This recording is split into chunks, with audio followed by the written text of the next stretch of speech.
primarily most of the problems that people have tend to be around not understanding their finances. And they don't understand their finances because they've never been shown how. But when they try to look at them, it makes them feel bad about themselves, makes them feel uncomfortable about maybe their spending, or maybe they're saving, or maybe they just don't understand any of it. And our brain is wired to keep us away from things that make us feel bad about ourselves. So the process of engaging with discomfort, the process of engaging with your finances, if they make you feel uncomfortable, is really hard to do. And that's totally normal. So I just, want to say all the way through with this stuff, it's totally normal. Finance itself has become really complex. In the last 70 years, we've seen credit cards appear and credit become ubiquitous to the point where you can now buy a pizza on credit. Cash has practically disappeared. And that's problematic because when you have a transaction with cash, when I hand something over, I get something back. It's very much of a physical process in my mind. I have a micro loss moment because I'm giving you something and you're giving something back to me, even if it's a pint or it's a packet of Polos or something.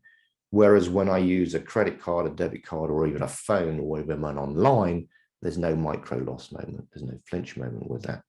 So cash has disappeared. In terms of monitoring our spending, we have direct debits because very few people we don't get bills anymore. We just get emails saying, well, this is the link to your account.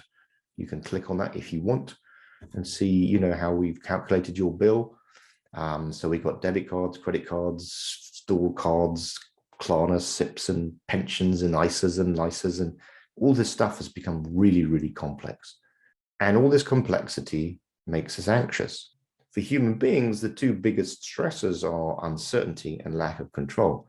And that pretty much applies to everybody's finances that I know of. So even thinking about this stuff becomes really difficult for people. What you can do is start with self-compassion and forgiveness and go, okay, no one showed me how. It's tricky. Now let me find someone that can help me with it, and just engage with that process, and you'll be okay. You are enough.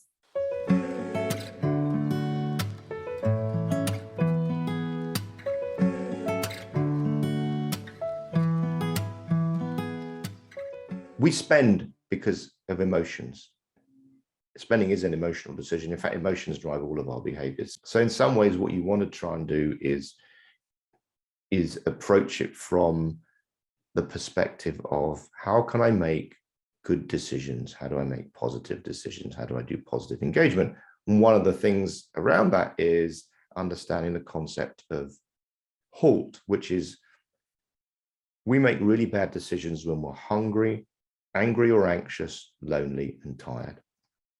HALT is a great acronym because if you're ordering stuff on Amazon at 3 o'clock in the morning, you're probably in HALT. So hungry and tired, we don't have enough energy to run the thinking brain. If we're anxious, angry, lonely, we have cortisol going around our body making us feel bad. And so we look for a way to make ourselves feel better.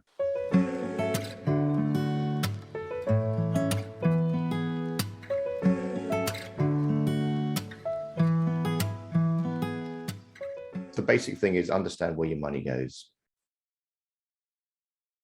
And that means that you need, depending on whether you have one bank account or 2 credit cards, whatever else it is, find yourself a tool that allows you to go, I know where every pound ends up. Then use friction to make things more difficult for things you want to reduce. So for example, if you want to reduce your spending, then put friction in the way of spending. For that, I mean something's really simple like disable Amazon one-click and don't store any credit card details online. Just makes it more difficult. The reason that companies like to store your credit card details online is so that when you're buying something, you don't get distracted and you can just click and you can go away. So there's this whole concept of cart abandonment, plus the fact that when we use credit, we use generally 20 or 30% more than we would do if we're paying with cash. Now that's important to understand because cash is going to disappear, so that every transaction that we do, whether it's online or whether it's in the pub or in the shop, essentially becomes frictionless. You wave your card at it, you wave your phone at it, beep, the money's gone, and put friction in the way to reduce your spending. So a friend of mine who is a money coach, she'll go out in the evening and she'll take cash with her, because that makes it more difficult to spend more than you've actually got. And she'll take a credit card, but she puts it in her shoe. So it becomes really difficult. There's a long process involved. That means, do I really want to do this? So put friction in the way of things that you want to stop yourself doing. We want to slow down our thinking processes. We want to slow down our spending processes, which means that if you don't store credit card details online, you have to type them in every single time. And that's friction, that's slowing you down, and that's making sure that you really want to do this, or even better, just leave it in the cart for 24 hours and then come back to it. If you want to support a behavior, like saving, for example, then you reduce the friction in saving. So you set up yourself a direct debit at the beginning of the month. Whenever you get paid, you just transfer money into your savings account or your ISA or wherever you want to put it. So that's frictionless saving. You don't spend first and then try and save. As my friend Michael says, saving comes before spending in the dictionary and in life. Now, obviously, if you've got yourself in a situation where you really genuinely don't have enough money to save, that's separate. But we're talking here about reducing friction for things that you want to do, and putting friction in the way of things that you want to reduce or you want to slow yourself down on. Anything that speeds up human behavior generally leads to uncritical decisions and not great decision making. So slowing people down using HALT, or my other favorite acronyms, and WAIT, which is what am I thinking, allows you to engage more of your conscious cognitive processes and less of the kind of emotional driven reactive brain.